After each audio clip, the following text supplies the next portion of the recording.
Hi, I'm Genevieve from North Carolina, and I have a great story to tell you about my best friend. But first, don't forget to like and subscribe. Ever since we were little, my best friend Olivia and I have been inseparable. We were more like sisters than friends, spending all our time at each other's houses. It was when we were 10 years old that the story really began, although it would take us years to really understand how the pieces fit together. We were playing in my room one day, and when Olivia went to the kitchen to get some water, I thought it would be funny to jump out and scare her when she came back. So I hid behind my door, and when I heard her coming, ah! She screamed and I laughed. And then I saw the glass of water fall. Olivia! She collapsed beside the puddle on the floor. At the hospital, we learned that she had a rare heart condition. There in the hospital, I vowed to never let anything hurt her again. Don't worry, sis. I will protect you. Always. We went to the same schools growing up, and by high school, she had become incredibly beautiful. Yet there was always something fragile about her, breakable. It caused her to be shy, more reserved, rarely speaking up for herself. So I did it for her. When she collapsed sophomore year in gym class, I carried her to the nurse's office. When a group of mean girls decided she would be an easy target, I protected her. Even in my room studying, I was always watching over her, making sure she would be okay. I still had that picture in my mind of that water glass falling. Although many years had passed, I had never really forgiven myself for that day. And then, the summer before our senior year, we got the best news. Olivia was eligible for an experimental heart treatment program, one that gave her a real chance at finally having a normal life.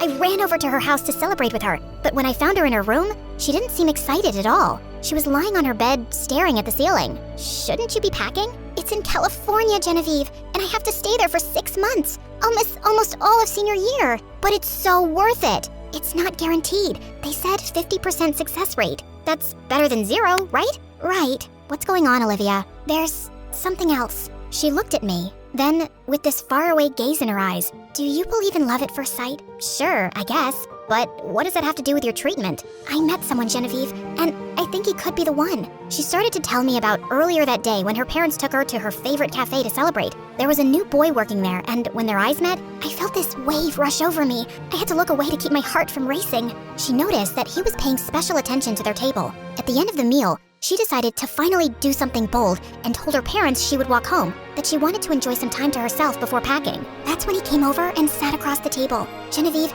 it was unlike anything I have ever experienced in my life. He just moved here with his mom and he was working during the summer before school starts. And he's going to our school. That's great, Olivia. You don't understand. I was so caught up in the moment that I never even told him my name, never exchanged numbers. I got all the way home before I realized. All I remember is his name tag, Marcus, and now I have to leave, and it's all happening too fast. It's okay. It'll be okay. We can figure this out together. But you have to go to California. Will you do something for me? Of course, anything. Will you find him at school? Get to know him. Tell me everything. So when you come back, it'll be perfect. Olivia left for California, and soon it was time to start school again. I wanted to learn more about Olivia's crush, but deep down, I was most excited because I was taking a film class as my senior elective. Ever since my parents bought me that camcorder for my 11th birthday, I was always thinking about movies, writing scripts, filming interesting things that I saw, and interviewing my friends. Now, I finally got to learn the techniques in the craft in a class that only seniors could apply to get into. As a bonus, it was the last class of the day.